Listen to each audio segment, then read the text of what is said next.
नमस्कार, मैं हूं सुमित अवस्थी।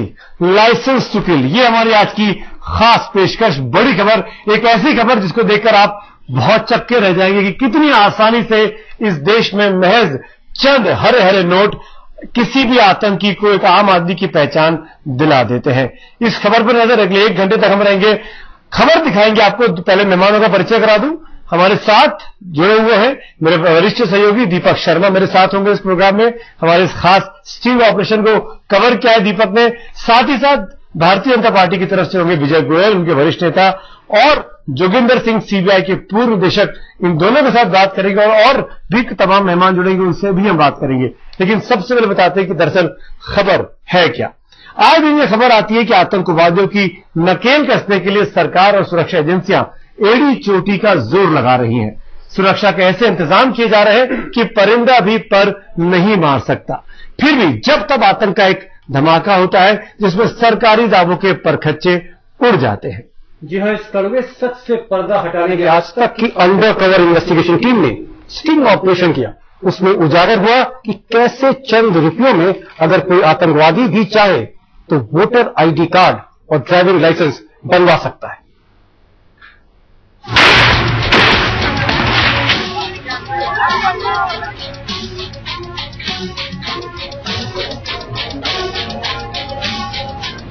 हर धमाका हिंदुस्तान की छाती को छलनी कर जाता है।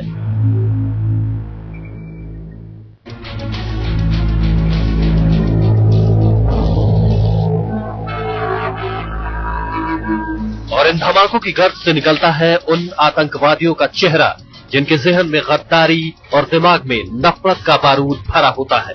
आप इन चेहरों को अच्छी तरह से पहचानते होंगे। अबू जिंदाल, जो मुंबई में हुए 26/11 के आतंकी हमले का एक बड़ा मास्टरमाइंड है। मोहम्मद फसी, जो इंडियन मुजाहिदीन का वो आतंकवादी है जिसकी तलाश हिंदुस्तान के 2 राज्यों की पुलिस को है। और इकबाल भटकल, जो कराची में बैठकर हिंदुस्तान में आतंकी आग फैलाने वाले इंडियन मुजाहिदीन को ऑपरेट करता है। खूंखार आतंकवादी अबू जिंदाल इस वक्त मुंबई एटीएस की कैद में है, लेकिन इसका वोटर कार्ड दिल्ली के पास गाजियाबाद में बनकर तैयार हो गया। मोहम्मद फसी सऊदी अरब की जेल में बंद है, लेकिन हिंदुस्तान में उसका भी वोटर आईडी कार्ड और ड्राइविंग लाइसेंस तैयार हो गया। और जो इकबाल भटकल कराची में बैठा है, उसका भी ये वोटर आईडी कार्ड देख लीजिए।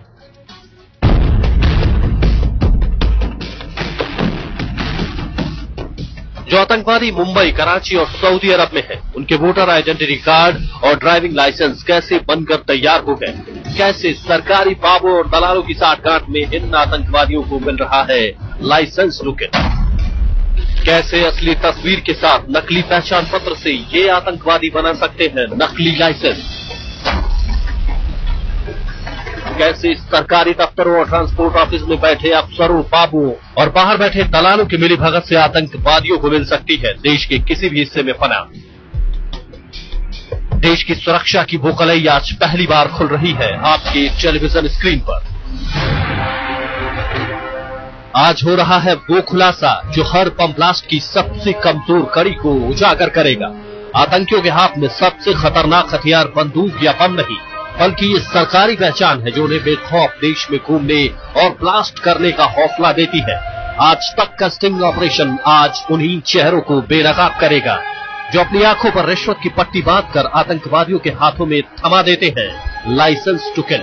हरीश शर्मा के साथ अरुण सिंह, दिल्ली आज तक।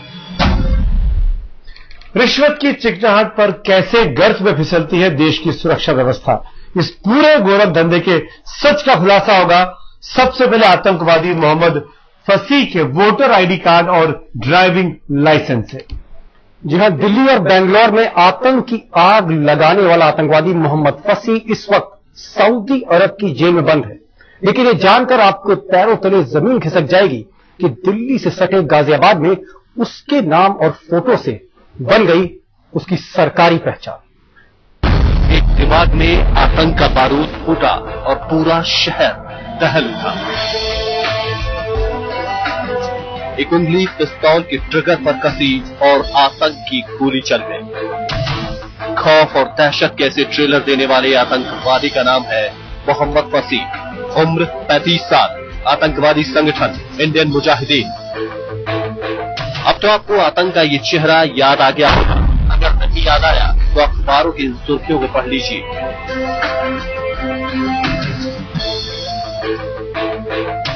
जी हां, इंडियन मुजाहिदीन का ये वही आतंकवादी मोहम्मद फसीह है जिस पर हिंदुस्तान में कई बम धमाकों की साजिश रचने के संगीन इल्जाम है, जिसको हिंदुस्तान की अपील पर इंटरपोल तक तलाश रहा था और इंटरपोल की ही मदद से जिसे सऊदी अरब में गिरफ्तार किया गया। लेकिन क्या आप सोच सकते हैं कि सऊदी अरब में गिरफ्तार आतंकवादी मोहम्मद फसीह का ड्राइविंग लाइसेंस हिंदुस्तान में तैयार हो गया। दिल्ली, मुंबई और कर्नाटक के गुनहगार का वोटर आईडी कार्ड सरकारी बाबू के दस्तखत से तैयार हो गया। तो इस असुविधाजनक सवाल का कड़वा और खौफनाक जवाब आपके पैरों तले जमीन खिसका देगा। हिंदुस्तान का ये मोस्ट वांटेड आतंकवादी सऊदी अरब की जेल में बंद है और यहाँ हिंदुस्तान में देश की राजधानी के साए में स्थित गाजियाबाद में उसका वोटर आईडी कार्ड भी बन गया और ड्राइविंग लाइसेंस भी।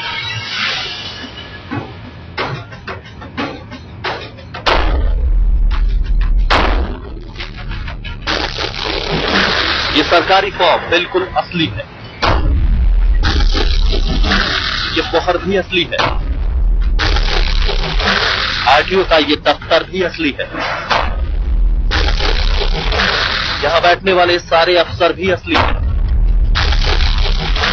और ये ड्राइविंग लाइसेंस भी असली है। अगर सब कुछ असली है तो फिर नकली क्या है? जी हां, सिर्फ नाम और लाइसेंस पर लगी फोटो नकली है।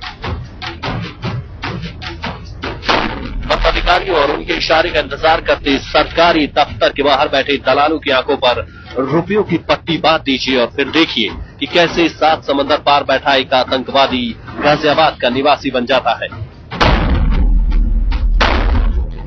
आतंक के कड़वे घूंट हर रोज पीने वाले हिंदुस्तान को इसी कड़वी सच्चाई से रूबरू कराने के लिए आज तक ने एक बेहद सीक्रेट अंडरकवर ऑपरेशन के जरिए इस रैकेट को बेनकाब करने की कोशिश की ताकि देश के सामने इस खतरनाक धांधली को लाया जा सके।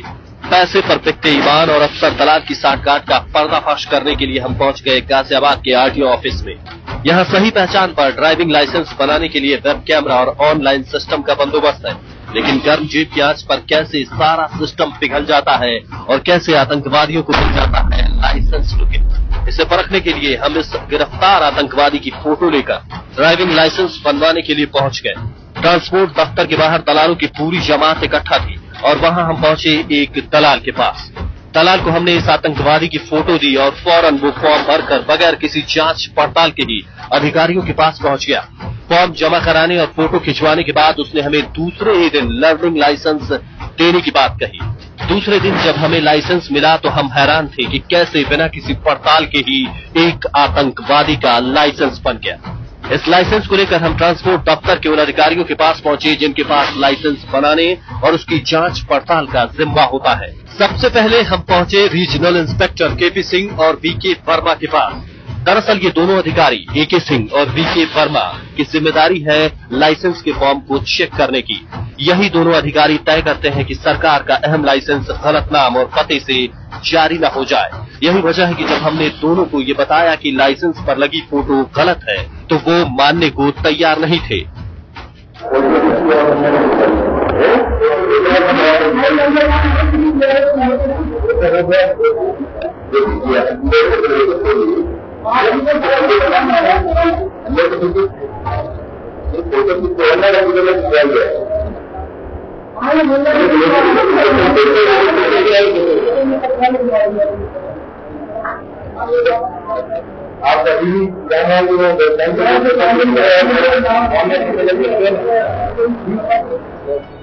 देखा और सुना आपने इंस्पेक्टर केपी सिंह को जब हमने बताया कि इस लाइसेंस में आपके रिकॉर्ड में फोटो बदल दी गई है, यानी आरटीओ के वेब कैमरे पर फोटो किसी और ने खिंचवाई और लाइसेंस पर फोटो फसीह महमूद की लगा दी गई है। इस बारे में वेबकैम से फोटो खिंचवाने और उसे वेरीफाई करने वाले आरटीओ अधिकारी वीके वर्मा से हमने मुलाकात की। इस पर वर्मा भी अफसरों दलालों की मिलीभगत से चलने वाले गोरख धंधे को बेनकाब करने की जगह खुद को सही ठहराने में ही जुटे रहे। आपके पास हजारों लाइसेंस करने के लिए आगे आज किस तरीके से पूरा जांच करता है जांच करता है पहले तो दूसरे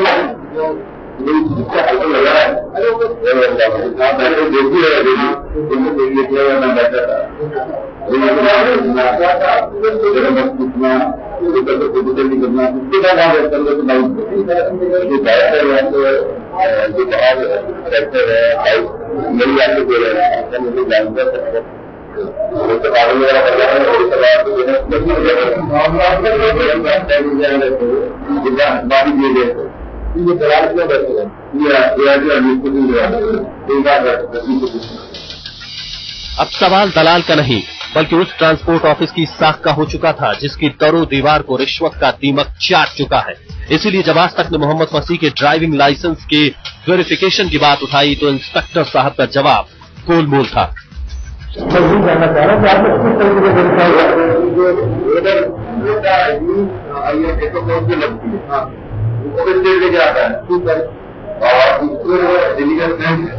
उसको चेक करता है, ठीक है। उसके बाद हमने गवर्नमेंट का फीस जमा होती है, फीस जमा होने के बाद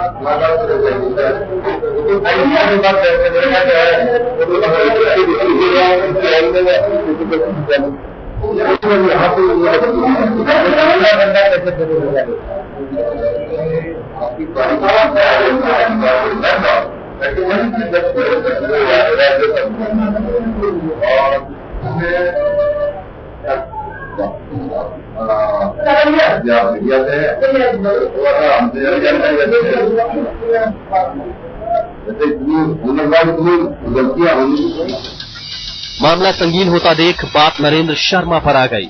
इन जनाब का काम है ड्राइविंग लाइसेंस में लगी फोटो को चेक करना, लेकिन जिस वक्त आतंकवादी मोहम्मद फसीह की फोटो फॉर्म पर चिपकाई गई तब शायद शर्मा जी की आंखें धोखा खा गई।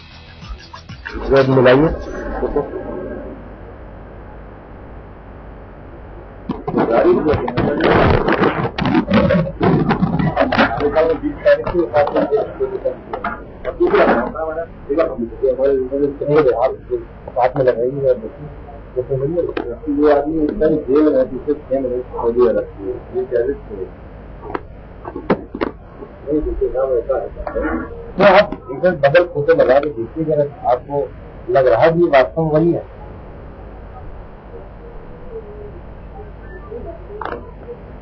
नहीं तो मिल रहा है क्या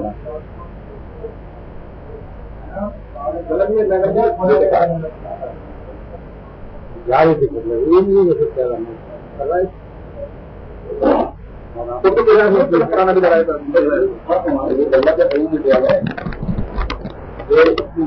नाम तो इसका सही है और आपको बता दें कि जिंदाल जो पकड़ा गया था उसके बाद सऊदी अरब में कोई पकड़ा और इसको सऊदी अरब हमारे जो वीडियो इंस्पेक्टर आपके सामने देखा उन्होंने आदमी को देख के पूरी टाइम चलाया। ट्रांसपोर्ट दफ्तर में फसीह के लाइसेंस पर जब हड़कंप मचा तो ज्यादातर अधिकारी अपने बचाव में सफाई देने में जुट गए। असली आफत तो ARTO KP गुप्ता की आ गई।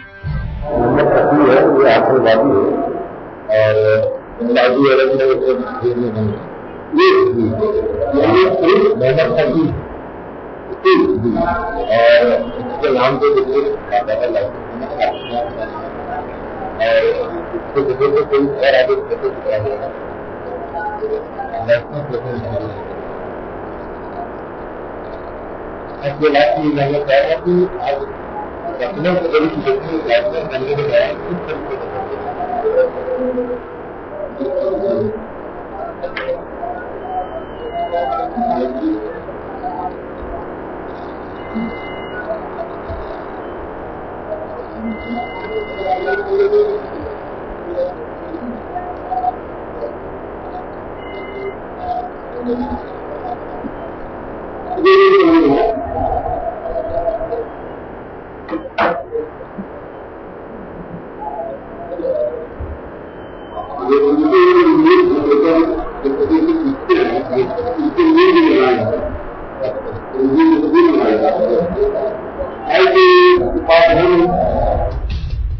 ARTO साहब गड़बड़ी भाप चुके थे और हमसे बात करते करते अपनी कुर्सी से उठकर मामले की फौरी जांच के लिए चल दिए। कुछ देर बाद लौट कर आए तो गलती मानकर जांच की बात करने लगे।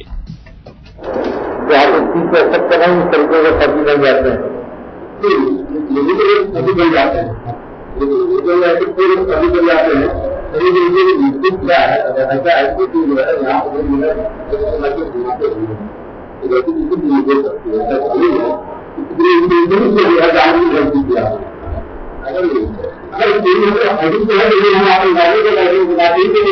हम पैसे कमाने के लिए काम करेंगे ऐसा नहीं है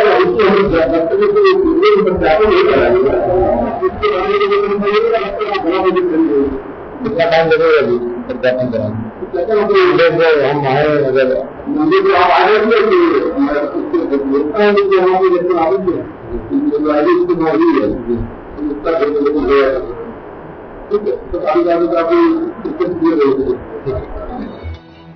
मंडे तो आकर चला जाता है और अधिकारियों के लालच और लापरवाही के बीच ऐसे ही किसी मंडे को कोई मोहम्मद फसी हमारे आपके बीच कहीं आतंक का बम फोड़ जाता है।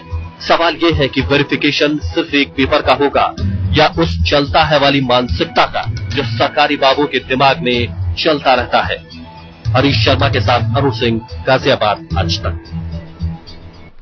तो बड़ी आसानी से बड़े बड़े खतरनाक आतंकवादी जो हैं वो इस तरह की डॉक्यूमेंट्स बनवा सकते हैं और मेन स्ट्रीम में हमारे और आपकी तरह शामिल हो सकते हैं, बड़ी आसानी से घूम फिर सकते हैं, ये कहते हुए कि उनके पास तो ड्राइविंग लाइसेंस है, पासपोर्ट है, फलाना ढिमकाना है। हमारे साथ चर्चा करने के इस वक्त मेहमान मौजूद हैं। विजय गोयल जी बीजेपी की तरफ से हैं, समाजवादी पार्टी की तरफ से डॉक्टर तस्लीम अहमद रहमानी साहब भी जुड़ गए हैं, वो भी हमारे साथ हैं, और जोगिंदर सिंह साहब तो मौजूद हैं ही। रहमानी साहब, पहला सवाल मैं आपसे ही पूछना चाहूंगा, गाजियाबाद अथॉरिटी का मामला है, मोहम्मद फसी एक खूंखार आतंकवादी, आपकी सरकार उत्तर प्रदेश में है, क्या करने वाले हैं अब आप लोग? आपकी सरकार की नाक के नीचे इस तरीके से गोरख धंधा चल रहा है। देखिए, मैं पहली चीज तो आपसे अर्ज करूंगा कि ये पॉलिटिकल पार्टीज का मामला नहीं है, इसको पॉलिटिकल पार्टी की हैसियत से नहीं देखना चाहिए। ये ठीक है कि इस वक्त उत्तर प्रदेश में हमारी पार्टी की सरकार है और अगर कोई दुर्घटना होती है, कोई गलत काम होता है तो उसकी अखलाकी जिम्मेदारी पार्टी को लेनी पड़ेगी, उससे पार्टी बच नहीं सकती। एक मामला है आप लोगों ने उठाया है, मैं पहले तो आपको मुबारकबाद दूंगा कि आपने एक अहम मामले को उठाया है। दूसरा मैं ये कहूंगा कि इन दोनों ये जितने भी इसमें इन्वॉल्व कर्मचारी हैं उनके खिलाफ कार्रवाई, जो भी कानूनी कार्रवाई है वो शुरू हो चुकी है और मजीद होगी। लेकिन मैं ये साथ में जरूर फिर से कहूंगा कि ये हमारी पूरी की पूरी व्यवस्था का प्रश्न है। ये सिर्फ एक उत्तर प्रदेश का मामला नहीं है, सिर्फ एक दिल्ली का मामला नहीं है, पूरे देश में कहीं ना कहीं वोटर लिस्ट के मामले को लेके, पासपोर्ट के मामले को लेके, ड्राइविंग लाइसेंस के मामले को लेके सारे देश में किसी न किसी सूरत ये चल रहा है और व्यवस्था के प्रश्न के रूप में लेना चाहिए। यहां पर मैं आपको जरा टोकना चाहूंगा, ये मामला सिर्फ गाजियाबाद का नहीं है, नोएडा और मुरादाबाद, शिकोहाबाद, यहां भी इस तरह की कंप्लेंट्स आई हैं और हमारे अंडर कवर ऑपरेशंस में हमने उसको भी बेनकाब किया है। सवाल ये है कि ये जो एआरटीओ हैं और आरटीओ हैं, ये पहली सरकार के नहीं है, बहुजन समाज पार्टी के नहीं है, ये समाजवादी पार्टी के नए अधिकारी हैं, नई टीम है, और नई टीम के होते इतनी बड़ी धांधली हो रही है, तो मैसेज क्या जा रहा है समाजवादी पार्टी? मैंने पहले ही अर्ज किया, आपने कई जिलों के नाम लिए हैं, मैंने कई स्टेट्स के नाम लिए हैं। ये एक व्यवस्था का प्रश्न है और इसको लार्जर स्क्रीन पे देखिए। कोई पॉलिटिकल पार्टी, क्या आप समझते हैं कि Samajwadi party, for that matter even Congress या बीजेपी भी, क्या ये चाहेगी कि वो आतंकवादियों के आई कार्ड बनवा दें? ऑब्वियसली कोई भी नहीं चाहेगा। तो पूरी की पूरी एक व्यवस्था है और अगर हम इसको पार्टी के साथ जोड़ देंगे तो कहीं ना कहीं हम इंसाफ नहीं करेंगे। पूरे देश के साथ, व्यवस्था के साथ। डॉक्टर रहमानी कह रहे हैं कि इसमें हमारी बात पूरी व्यवस्था को बदलने की है, पर क्या ये कहकर अपनी जिम्मेदारी से समाजवादी पार्टी बच सकती है? मैं पहले तो आज तक की टीम को बधाई देना चाहता हूं कि जिन्होंने एक आंखें खोलने वाला काम किया है, क्योंकि इससे कम से कम दूसरे लोगों में डर बैठेगा। मैं जब आ रहा था तो मैंने किसी को कहा कि भाई देखिए किस तरह का आज तक ने उजागर किया है कि आतंकवादियों के आई कार्ड और लाइसेंस बन गए हैं। तो उन्होंने कहा गोयल साहब क्या होगा आगे पता नहीं, ये होगा बस जो 3500 का रेट था कहीं वो 6500 का ना हो जाए जी। यानी लोगों को अब सिस्टम पे यह विश्वास नहीं है कि सिस्टम ठीक होगा। जो रहमानी साहब कहते हैं उनकी अगर सरकार है तो भाई उनको ये कहना चाहिए कि भाई हम सब जगह इसको चेक करेंगे जी, और जो काम आप लोगों ने किया है वो सरकार को मॉक ड्रिल्स करनी चाहिए समय समय के ऊपर, ताकि इनको पकड़ा जा सके। मैं इसके आपको कारण बताता हूं जी। आज देश के अंदर सबसे बड़ी बात यह है, सरकारों का दबदबा नहीं रह गया है, डर नहीं रह गया है। लोगों को लगता है सब चलता है, कुछ लेते हुए पकड़े गए, कुछ दे के छूट जाएंगे, और सबसे पीपल और सिस्टम का सबसे निचला स्तर का लो लेवल आ गया है, और इसका सबसे बड़ा कारण है भ्रष्टाचार और लालच। तो इसलिए ये जरूरी है, और इस देश में बहुत सारे स्थानों पर यह खुला हुआ है। अब क्योंकि ये गाजियाबाद के अंदर है इसलिए इनकी जिम्मेदारी है, पर और भी ऐसे स्थान हैं जहां पर यह खुला हुआ है, जहां पर आप फेक SC/ST सर्टिफिकेट बना सकते हैं, जहां पर आप फेक ड्राइविंग लाइसेंस बना सकते हैं, जहां पर आप फेक आइडेंटिटी कार्ड बना सकते हैं। सरकारों को अगर देश की सुरक्षा की चिंता नहीं होगी तो फिर ये आतंकवाद हमारे साथ इस वक्त जोगिंदर सिंह साहब हैं, पूर्व निदेशक डायरेक्टर हैं CBI के। जोगिंदर जी, अगर भ्रष्टाचार का फायदा खौफनाक आतंकवादी उठाने लगे और पहचान बनाने लगे तो देश की सुरक्षा के लिए कितना बड़ा खतरा है, कितना बड़ा कंप्रोमाइज है ये?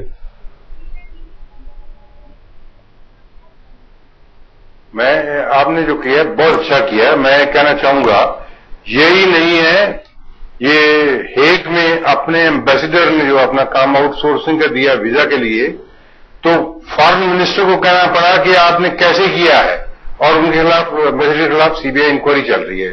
दूसरी बात यह है, मैंने आज ही देख रहा था पेपर्स में कि असम में जो इमिग्रेंट्स आए हैं बाकायदा लीगल डॉक्यूमेंट्स परफेक्ट करके देते हैं, और यहां पे visa fraud, fake passport, fake currency note इतना बढ़ गया है कि कंट्रोल नहीं। इसकी वजह यह है, जब कहेंगे जी इंक्वायरी होगी, कानूनी कार्रवाई होगी, वो तो लग जाते हैं 15 साल जो है ज्यादा लग जाता है। सुप्रीम कोर्ट को ये 24 तारीख को कहना पड़ा कि हमारा जो कानून है बिल्कुल लीनियंट है, अगर सरकार चाहे तो इससे और कैसे ये स्टिंग ऑपरेशन किया। आज तक के वीडियो मंगवा के देख के कि जेन्युइन है, डिसमिस स्टेट में 311 में पावर है, ना किसी सेंट्रल गवर्नमेंट ने किया ना स्टेट गवर्नमेंट ने किया है। पंजाबी में एक मुहावरा है, डंडा पीर है बिगड़ा तिगड़ा का। जो आदमी खराब हो जो है उनको सिर्फ डंडे से ठीक करना पड़ेगा, और ये कह देना जी हम इंक्वायरी कर रहे हैं, चाहे वो एक IAS का पद जिसे 350 करोड़ मिला हो मध्य प्रदेश में, चाहे वो इंस्पेक्टर हो, इंक्वायरी का इनको कोई डर नहीं है। एक जगह बदल देंगे तो कुछ नहीं होगा। एक से एक बढ़ के स्कैम हो रहे हैं जोगिंदर जी, ये जो लाइसेंस है आर्यवेदा का था मेरे टाइम में जो है जोगिंदर जी, तो इसके लिए जब तक ऐसा है, ये तो आपने अच्छा काम किया है जी। जोगिंदर जी, मैं यहाँ टोक रहा हूं आपको, ये जो लाइसेंस है ये बाकायदा RTO दफ्तर के रजिस्टर से जारी हुआ है, ये जेन्युइन है। सिर्फ फर्क ये है कि तस्वीर गलत लगी हुई है, लेकिन लाइसेंस जेन्युइन है। अधिकारियों ने इसको एक्सेप्ट किया है और 3000 रुपए में ये लाइसेंस तैयार हो गया। कितना बड़ा अपराध है ये। गवर्नमेंट को एक दिन नहीं लगाना चाहिए ये प्रोग्राम देखने के बाद ही। मैं देखिए ऐसा है, सजा तो किसी को मिलती नहीं है। इस देश में 3 करोड़ 32 लाख केसेस पेंडिंग है, 56,000 हाई कोर्ट में है, 56,000 सुप्रीम कोर्ट में, 42 लाख हाई कोर्ट में, और बाकी के 2,80,85,000 जो है लोअर कोर्ट्स में है। तो केस खत्म होने को तो 15-20 साल लग जाएंगे, रजिस्टर हो जाएंगे, कुछ विटनेसेस मर जाएंगे, जब तक कानून सख्त नहीं होगा। बिल्कुल। और ऐसे केसेस में इंक्वायरी बाद में कीजिए, प्राइमा फेस केस आने के बाद ये डिसमिस कीजिए। और दूसरी बात ये है, स्टिंग ऑपरेशन का राइट सिटीजन्स को दें। अभी तक सरकार ने जब सतेंद्र दुबे मारे गए थे, उन्होंने कहा था हम विसल ब्लोअर एक्ट लाएंगे जी। उस बात को 10 साल हो गए, इस सरकार को 8 साल हो गए, इन्होंने कुछ नहीं किया। बिल्कुल। तो ये तो सिर्फ दिखाने की बातें हैं। वो 1863 के कानून चल रहे हैं। जो बात आप कह रहे हैं डॉक्टर साहब जोगिंदर जी, वही मैं डॉक्टर रहमानी से भी जवाब चाहूंगा, क्योंकि ये हम अगर इसी मामले की बात करें, हमने उत्तर प्रदेश में दिखाया, गाजियाबाद की बात हमने दिखाई, यहां पर आपकी सरकार में फिर उसी सवाल पे लौट रहा हूं डॉक्टर रहमानी। साफ तौर पर जब आप जोगिंदर सिंह जी कह रहे हैं 3 लाख से ज्यादा केसेस पेंडिंग पड़े, कानून बड़े लचर है, आसानी से लोग बात छूट जाते हैं। विजय गोयल जी ने कहा कि अगर पकड़े जाएंगे तो रिश्वत देके फिर छूट जाएंगे, क्योंकि पता है कि देश में रिश्वत चलती है। आपकी सरकार एक नया युवा मुख्यमंत्री है जिसको पूरी देश की निगाह है उसके ऊपर है कि आप एक प्रेसिडेंट साबित करेंगे। आपको नहीं लगता कि तुरंत कार्रवाई करते हुए ऐसे लोगों के खिलाफ सस्पेंशन होना चाहिए या उनको डिसमिस होना चाहिए? देखिए, 2 लोग तो ऑलरेडी इसमें से सस्पेंड हो चुके हैं तुरंत, और इसके बाद बहरहाल कानून तो मौजूद ही है ना। प्राइम फेसी पे जैसे जोगेंद्र जी ने कहा एक एक्शन ले लिया गया है, इसके बाद आपके वीडियो ले जाके मजीद कार्रवाई भी होगी, लेकिन ये मानता हूं सफिशिएंट नहीं है। और जो मैं सहमत हूं जोगेंद्र जी से पूरे तौर पर कि पूरी की पूरी व्यवस्था की ओवरऑलिंग, सेंट्रल गवर्नमेंट के भी कुछ रूल्स हैं, उनको भी चेंज किए जाने की जरूरत है।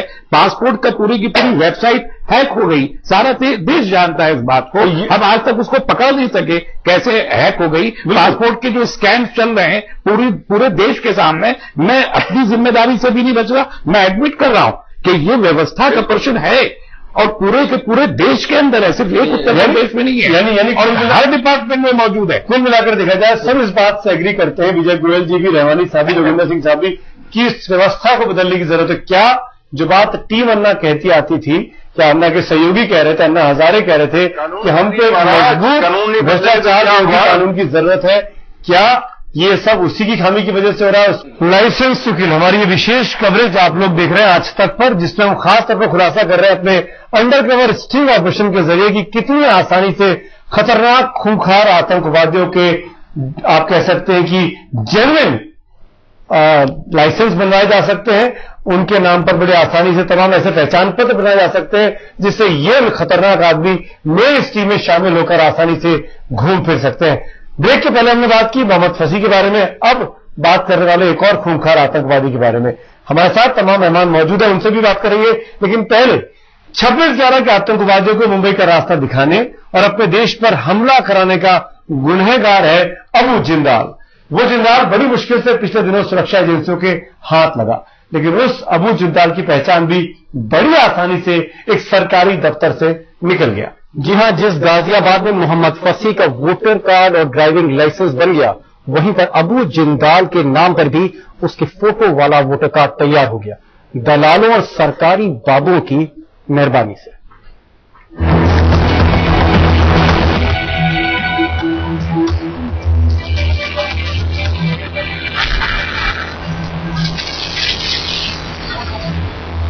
हिंदुस्तान के ये वो दुश्मन हैं जिनके हाथ बेगुनाहों के खून से रंगे हैं। ये वो गद्दार है जो मुंबई में हुए 26/11 के आतंकी हमलों का एक अहम मास्टरमाइंड है। ये वो आतंकवादी है जिसकी नापाक साजिश मुंबई से लेकर अहमदाबाद तक सैकड़ों बेगुनाहों की मौत का हथियार बन चुकी है। इस आतंकवादी को आप बहुत अच्छी तरह पहचानते होंगे। अबू जिंदाल पिछले जून में सुरक्षा एजेंसियों के हाथ लगा,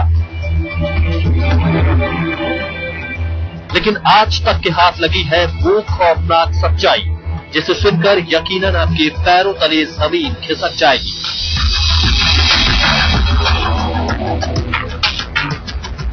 क्या आप ये यकीन करेंगे कि बेगुनाहों को मौत बांटने वाले इस आतंकवादी के वोटर आईडी कार्ड बड़े आसानी से बन सकते हैं? वो भी बहुत दूर नहीं, बल्कि देश की राजधानी दिल्ली से सटे गाजियाबाद में ही ये मुमकिन है, वो भी सरकारी दफ्तर से। आप कायदे कानून से चलिए तो आपके वोटर आईडी कार्ड बनने में 100 अड़ंगे आएंगे, लेकिन सरकारी बाबुओं और सरकारी दफ्तरों के बाहर घूमते दलालों की जेब गर्म कर दीजिए तो अबू जिंदाल जैसे आतंकवादी का भी वोटर आईडी कार्ड बन जाएगा। अबू जिंदाल की तस्वीर सही है, उसका नाम सही है, लेकिन उसके नाम और तस्वीर पर यह नकली वोटर कार्ड बन गया। और ऐसे ही वोटर आईडी कार्ड से कैसे किसी आतंकवादी का भी ड्राइविंग लाइसेंस बनाना मुमकिन है, आप खुद गाजियाबाद के एक दलाल की जुबानी सुनिए। उसका बहुत ज्यादा है, मेडिकल का 500 पैसे उसके बाद मेडिकल की कितने मिलते हैं? 100 रुपये रहते हैं मेडिकल राज्य मंथली का होते पहले, और वो तो बाबू लोग करते हैं, पास जो रहते हैं वो भी नहीं मिलते। अभी मैं 100 रुपये का सब लोग उठाना है, लोग कितने हमसे 1000 रुपये लिए, उसमें तो एक से कितना है 100 रुपये का मिलता बस, बाकी तो नहीं तो आईटी ऑफिस में सब लिखा जाएंगे, बड़ी मोटी लिखा जाएगा। दलाल का खुलासा, आरटीओ का महीना बंधा है, 1000 में से 900 रुपए बाबू लेते हैं। यकीन करिए 2500 रुपए में यहां किसी का भी वोटर आई कार्ड बन जाता है, इस बात का भरोसा हमें दलाल से ही मिला। आईडी प्रूफ देंगे ना, उनका बनवा देता हूँ। आईडी प्रूफ क्या है? वोटर कार्ड वगैरह बनवा देता हूँ। बन जाता है? अरे वाह, तो फिर मिला सकता है? तो 25,000 रुपये खर्चा मान के चलिए। तो उसमें वोटर आईडी बना देगा तो और वोटर कार्ड है, मैसेज बन जाएगा, काम बताओ। अच्छा, तो उसमें 10,000 की मार्कशीट न चलेगी, तो जितने 10,000 की मार्कशीट या पैन कार्ड है, एक डेट अगर तुमने कहीं वो नहीं थी, और वो भी ना हुआ तो ना हो तो 10,000 रुपये और मान लो बस। अच्छा, वो बन जाएगा। तो सुना आपने क्या कह रहा है ये दलाल? 2,500 रुपए में वोटर आईडी कार्ड, मार्कशीट और पैन कार्ड, सब कुछ मुहैया है यहाँ।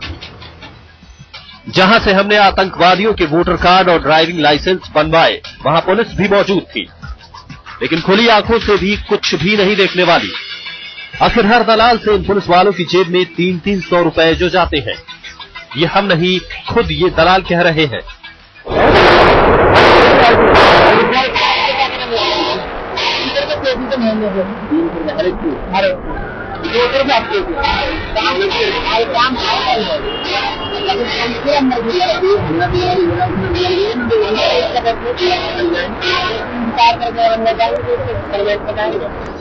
दिल्ली से सटे नोएडा में भी पैसे देकर आप किसी के नाम ड्राइविंग लाइसेंस बनवा सकते हैं। अगर कागज अधूरे हैं तो 1,500 रुपए, और अगर पूरा है तो नकली पते चाहिए तो 3,000 रेट है।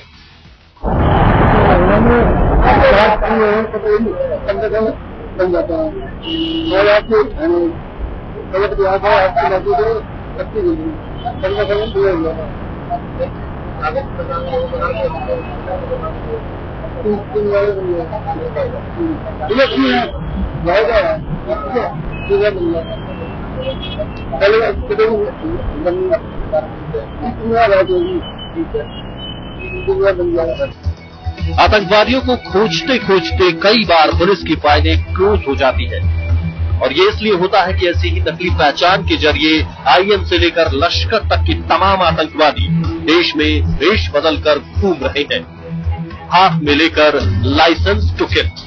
हरीश शर्मा के साथ अरुण सिंह, दिल्ली आज तक। अबू जिंदाल मोहम्मद फसी, ये वो आतंकवादी जिनकी तस्वीरें अक्सर अखबारों में आप पिछले दिनों में देखते रहे होंगे। इनके चेहरे किसी से छुपे नहीं थे, लेकिन इन बाबुओं ने कुछ हरे हरे नोटों की खातिर बड़ी आसानी से इन चेहरों को भूल गए, सिर्फ अपनी जेबें गर्म करने के लिए। क्या कार्रवाई हो रही है, क्या कुछ आगे हुआ है, जानते अपने सहयोगी भोलेनाथ शर्मा से इस वक्त हमारे साथ फोन पर जुड़ रहे हैं। बोले, गाजियाबाद अथॉरिटी में ये सारी धांधलेबाजी हुई है, दलालों का, बाबुओं का नेक्सस है, कोई कार्रवाई हुई अब तक? देखिए, जानकारी मिल रही है कि जिस तरीके से आज तक में जो स्टिंग ऑपरेशन चला है, उसके बाद ही 2 अधिकारियों को सस्पेंड किया गया है और बाकी की जांच की जा रही है। जैसा कि दलालों का काफी जमावड़ा प्रत्येक दिन लगा रहता है यहाँ पर, और पैसा देने पर किसी का भी लाइसेंस जारी कर दिया जाता है। हालांकि 2 अधिकारियों को सस्पेंड कर दिया गया है और बाकी अधिकारियों के खिलाफ कार्रवाई करने की बात की जा रही है। जी बोले, एक चीज बताइए कि वैसे तो काफी प्रिकॉशंस लिए गए हैं, सावधानी बरती गई है, वहां पर वेब कैमरा लगा हुआ है, ऑनलाइन चेकिंग होती है, और 13-14 अधिकारी सिर्फ ये प्रोसेस करते हैं कि ये कहीं ड्राइविंग लाइसेंस गलत ना बन जाए। तो क्या दलालों का इतना बोलबाला है, पैसों का इतना बोलबाला है कि सारी अधिकारियों की चेन बिक जाती है? देखिए, बिल्कुल साठगांठ बिल्कुल सामने आई है। जिस तरीके से दलाल को केवल पैसा दिया जाता है और उसके बाद कोई कागज नहीं दिया जाता और केवल फोटो दी जाती है, उसी के आधार पर वो कागजात सारे तैयार करवा लेता है और उसी के आधार पर एक लाइसेंस, एक आतंकवादी का लाइसेंस आरटीओ विभाग जारी कर देता है। और इसमें पूर्णतः लापरवाही है ही, और पैसों का बोलबाला है कि पैसा देकर किसी का भी लाइसेंस यहाँ से जारी किया जा सकता है। बोले, लेकिन आपने बताया कि 2 लोग सस्पेंड हो चुके हैं, इस तरह की खबर आई है। शुक्रिया बोले इस पूरी जानकारी के लिए। तो कहीं ना कहीं कार्रवाई हो रही है। आज तक ने ये स्टिंग ऑपरेशन इसीलिए किया कि जो लोग रिश्वतखोरी कर रहे हैं, और रिश्वतखोरी के उनको नहीं लगता कि वो कोई बड़ा कानून तोड़ रहे हैं, उनको लगता है कि 200-300 रुपए कमा रहे हैं और इस तरह से दिन भर में वो 3-4 हजार रुपए कमा लेंगे। लेकिन वो ये भूल जाते हैं कि उनके बीच में एक ऐसा लाइसेंस बना देते हैं जो बहुत बड़े आतंकवादी का हो सकता है, जो देश के लिए खतरनाक हो सकता है।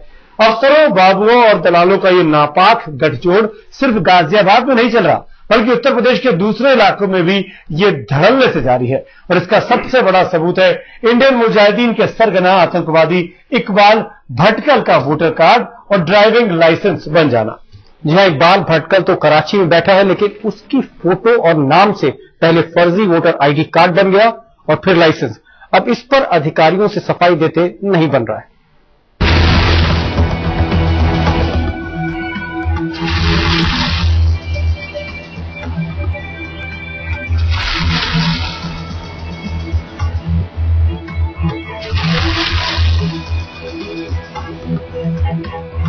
एक के बाद एक धमाके और उन धमाकों से दहलता हिंदुस्तान, और बेगुनाहों को मौत बांटने वाले इन खौफनाक धमाकों के पीछे इंडियन मुजाहिदीन। जी हां, वही इंडियन मुजाहिदीन जिसे हिंदुस्तान का सबसे खतरनाक आतंकवादी संगठन माना जा रहा है। और इस आतंकवादी संगठन की हर साजिश के पीछे छुपा है ये चेहरा। इसका नाम है इकबाल भटकल, जिसे हिंदुस्तान ही नहीं बल्कि दुनिया के सबसे खतरनाक आतंकवादियों में से एक माना जाता है। इकबाल भटकल को देश और दुनिया की पुलिस ढूंढ रही है। इंटेलिजेंस रिपोर्ट के मुताबिक इकबाल भटकल एक अरसे से कराची में छुपा हुआ है। लेकिन सवाल है कि क्या ऐसे आतंकवादी के नाम पर वोटर आईडी कार्ड बन सकता है? ऐसे आतंकवादी को ड्राइविंग लाइसेंस मिल सकता है? लेकिन ये अहम सरकारी दस्तावेज हिंदुस्तान के फरार आतंकवादी के नाम और तस्वीर पर तैयार हो गया, और वो भी इसी महीने में। मोहम्मद फसी और अबू जिंदाल जैसे आतंकवादियों के बाद हमने सोचा कि क्या इनके सरगना इकबाल भटकल का भी ड्राइविंग लाइसेंस और वोटर आईडी कार्ड बन सकता है? क्या गाजियाबाद नोएडा से भी बाहर बन सकता है? इसे परखने के लिए आज तक की टीम उत्तर प्रदेश के मुरादाबाद पहुंची, जहां हमें पता चला कि मदनी नाम का एक शख्स ड्राइविंग लाइसेंस और वोटर आईडी कार्ड बनवाने का काम करता है। हम सीधे मदनी से टकराए और हमने उसको इकबाल भटकल की फोटो दिखाकर पूछा कि क्या 24 घंटे के भीतर इस शख्स के नाम ड्राइविंग लाइसेंस मिल सकता है। मदनी ने चंद घंटों में ही हमें पहले तो कराची में बैठे इकबाल भटकल का वोटर आईडी कार्ड मुरादाबाद में दे दिया, लेकिन ड्राइविंग लाइसेंस के लिए उसने कहा कि इसे तो वो किसी और जिले से बनवा देगा।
अगले ही दिन मदनी के कहने पर बदायूं में एक दुकान पर हम पहुंचे, जहां एक लड़के को इकबाल भटकल का फोटो और 2000 रुपए देने थे।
उसी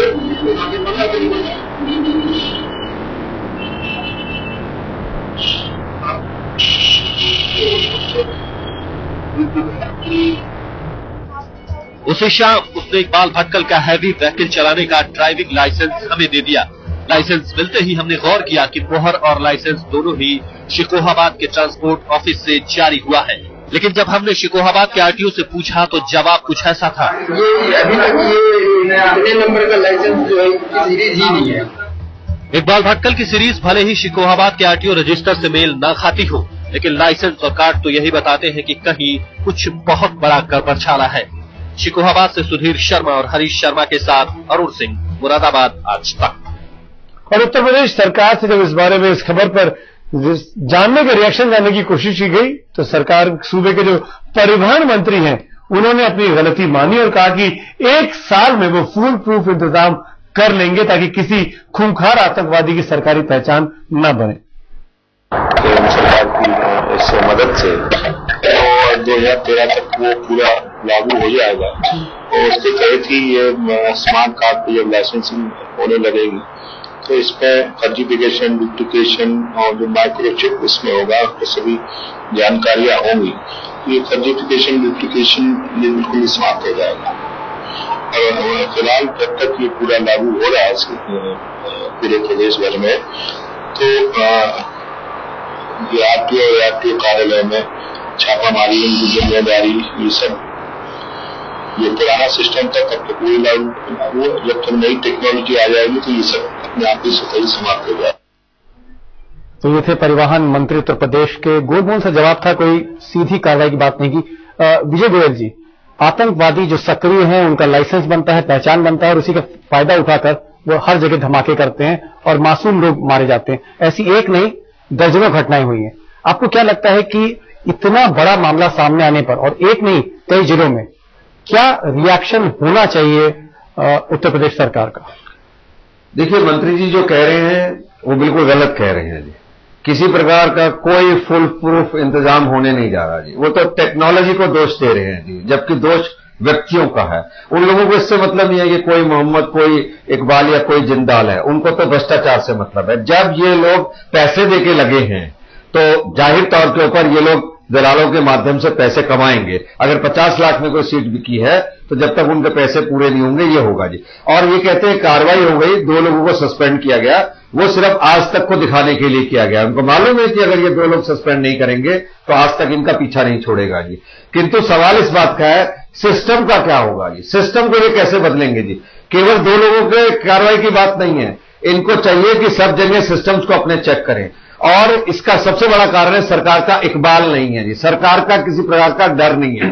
लोग कहते हैं सब चलता है, सारे देश में करप्शन है, हर स्टेट के अंदर हो रहा है, तो फिर भाई हमारे यहां हो रहा है तो कौन सी नई बात हो रही है? इसलिए इच्छा शक्ति नहीं है आम जनता। और अगर कल को मैं भी लाइसेंस बनाना चाहता हूं तो मैं भी तंग होता हूं और 3-3 घंटे के अंदर मेरे को लाइसेंस बनना होता है। यहां खड़े हुए, यहां फोटो खिंचवाइए, वहां जाइए। किंतु अबू जंदाल के लाइसेंस इसलिए बन जाते हैं कि लोग पैसे देकर वो करते हैं और ये सब सरकार की नाक के नीचे उनकी नॉलेज के अंदर होता है। कोई इससे डिनाई नहीं कर सकता। इसलिए टेक्नोलॉजी की बात नहीं है, बात यह है कि सरकार का डर होना चाहिए कि एक भी आदमी करता हुआ पा गया तो छूटेगा नहीं। डॉक्टर तस्लीम अहमद, आप समाजवादी पार्टी से हैं। गाजियाबाद हो, नोएडा हो, ये दिल्ली से सटे इलाके हैं और दिल्ली में हमेशा आतंकवादियों का खतरा रहता है। इतना बड़ा कंप्रोमाइज हो रहा है, आपको नहीं लगता है कि कहीं ना कहीं सवाल आतंकवादियों के बनने या न बनने का ही नहीं है? मैंने पहले भी कहा कि आप उत्तर प्रदेश की है अगर बात करना चाहते हैं तो ये नाइंसाफी होगी।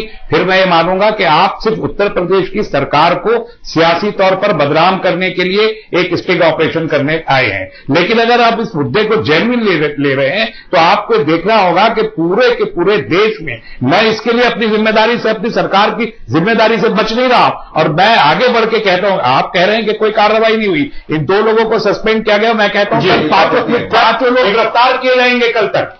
ये लोग गिरफ्तार होंगे और आप उसको टैप करें। लेकिन इस सवाल को उत्तर प्रदेश तक अगर आप सीमित करेंगे तो ये देश हित की बात नहीं होगी, जनहित की बात नहीं होगी। बिहार जाता आखिरी कमेंट आपको दिल्ली में बैठता हूँ, आपको 300 रुपए में 2 गाड़ी कराइए। मैं मान गया जोगिंदर सिंह साहब, इसको टेक्नोलॉजी अगर अपग्रेड होती है उससे क्या आदमी का ईमान सुधर जाएगा?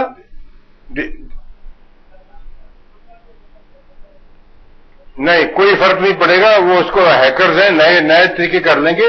ऐसे केसेस में जब प्राइमा फेसी एविडेंस हो जाए, मुख्यमंत्री के पास या मंत्री के पास पूरी पावर है कि उनको डिसमिस कर दिया जाए, सीधा ही घर भेज दिया जाए।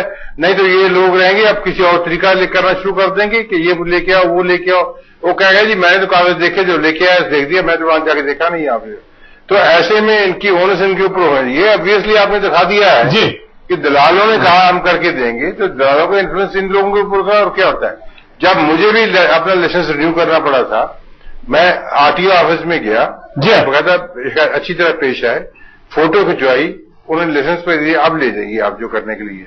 तो ये अबू जिंदाल का और दूसरे लोगों का ऐसे मिल जाता है। जोगिंदर सिंह साहब, क्योंकि आप खुद गए थे, आप बड़े मशहूर हस्ती है, तो आपको शायद आसानी से लाइसेंस मिल गया। लेकिन एक आम आदमी होने के नाते अगर आप लाइसेंस बनवाने जाते हैं तो कितनी मुसीबतों का सामना करना पड़ता है, ये हम सबको पता है। और डॉक्टर रहमानी, प्रोग्राम के आखिर में मैं ये बात बिल्कुल साफ कर देना चाहता हूं, आज तक की कोशिश थी कि देश में इस तरह के तमाम जगहों पर आसानी से लाइसेंस बन सकते हैं कुछ पैसों की खातिर। हमारा मकसद किसी भी सरकार को बदनाम करना नहीं था, पर हम ये उम्मीद करते हैं कि आपके युवा मुख्यमंत्री, आपकी एक नई सरकार जिसके ऊपर तमाम हाँ बिल्कुल, हम ये उम्मीद करते हैं कि आप इस पर कार्रवाई करेंगे और जो दोषी लोग हैं वो जेलों में सलाखों के पीछे जाएंगे। सिर्फ एक लाइन में कहना चाहूंगा कि व्यवस्था को बेहतर बनाना है, राजनीति यहां पर विषय नहीं है। बिल्कुल, इसी नोट पर इस कार्यक्रम को हम समाप्त करना चाहेंगे। विजय गोयल जी, डॉक्टर रहमानी, जोगिंदर सिंह साहब, आपका बहुत बहुत शुक्रिया।